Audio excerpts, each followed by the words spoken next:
Hey everyone, welcome to week 4 of our English 1C class. Hey, before I get started on our little lecture, just wanted to let you guys know I love the discussion boards.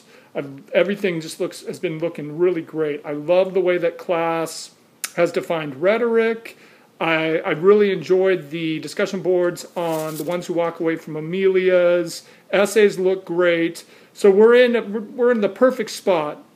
Because what we're going to do in this lecture is I'm going to talk about the next step in our understanding of rhetoric and argument. So for this lecture, you're going to want to use our textbook. This is Everything is an Argument. You're going to want to look at chapter 5, which in my book, chapter 5 is pages 79 through 96. So what we're going to do now is we're going to add to our next understanding of rhetoric and argument work. So we know that rhetoric and argument uses 3 things. They use logos, pathos, and ethos. Logos is an appeal to logic, pathos is an appeal to emotion, ethos is an appeal to character and authority.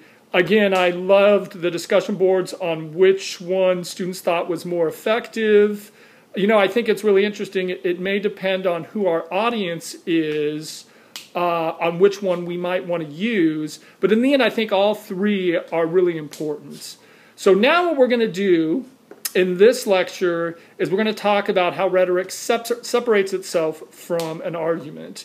Because there's something that rhetoric always uses that a good argument always avoids. So today we're going to talk about fallacies. And I know that sometimes, in a ground class, I can say, hey, we're going to talk about fallacies, and students panic, right? Students start to get nervous, guys start to shake, girls start to cry because, people think, what the heck is a fallacy? And that somehow fallacies are kind of boring or irrelevant. But I think once you become comfortable with fallacies and once you understand how they work, sometimes fallacies can be very clever, sometimes they can be easy to find, and sometimes they can be just straight up stupid. So if I were in a ground class, the first thing I would do is I would write the term fallacy on the board and I would ask students to define what they think the word fallacy means. Right? So if you've never heard the word fallacy, that's okay. If you're familiar with the word fallacy, that's fine as well. But I might just ask, okay, what do you think the word fallacy means? Either hearing it or seeing it. And most students, even if they know nothing about fallacies, 3 things come to mind. Fallacies are something that are fake, something that are phony, or something that are false.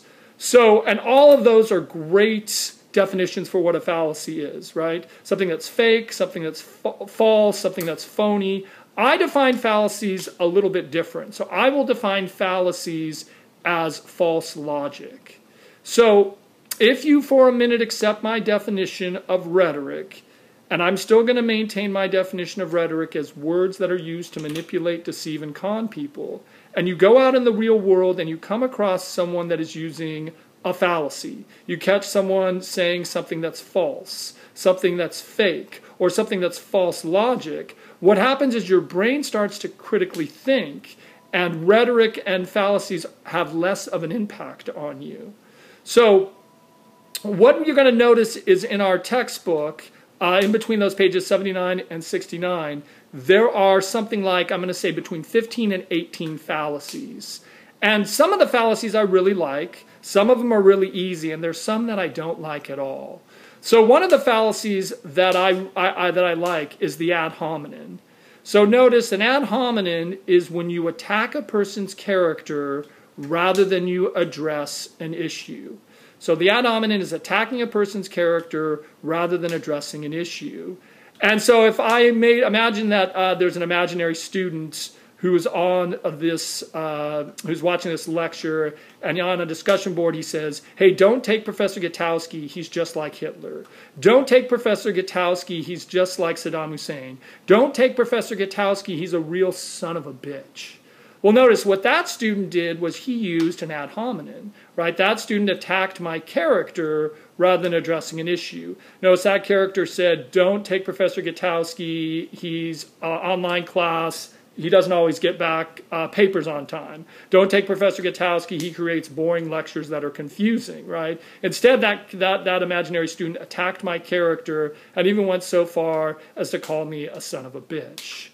The other fallacy that I like is I like the non sequitur. And the non sequitur is when you take two things that have nothing in common, like this, and you join them together, right? So you take two things that have nothing together and you join them together. So, you know, you can imagine maybe there's that same student gets on Facebook and says, don't take Professor Gutowski's class. It's just like being at Auschwitz. Don't take Professor Gutowski's class. It's just like being at a concentration camp. Notice again, what that student did was he used a non sequitur. He compared two things that have nothing in common. Notice my class and a concentration class have absolutely nothing in common. Now, the reason I like these two fallacies is because, you know, we see them used all the time in the real world. Notice that I always like to say, you know, when George W. Bush was president, people always just say, don't vote for George W. Bush. He's stupid, he's clumsy, and he's from Texas.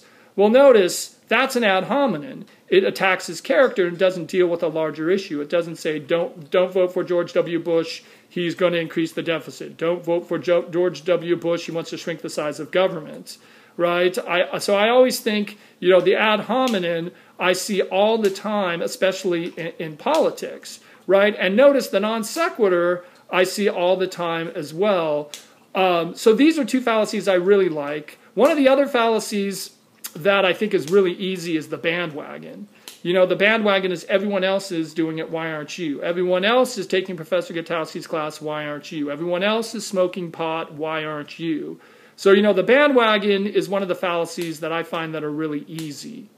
So I'm just going to let that settle. I know that there might be a lot to take in with this video, but all we've done here is we've added our understanding of rhetoric and argument. We know one way that rhetoric separates itself from argument is by using fallacies.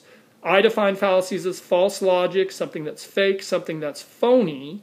And there's something like 18 fallacies in our textbook. So the discussion board this week, one of the discussion boards is you're going to look at all of the fallacies and you're going to pick the one fallacy you like the best, tell me why, and one fallacy that you think is the worst and why. And then we'll play around getting students comfortable with fallacies.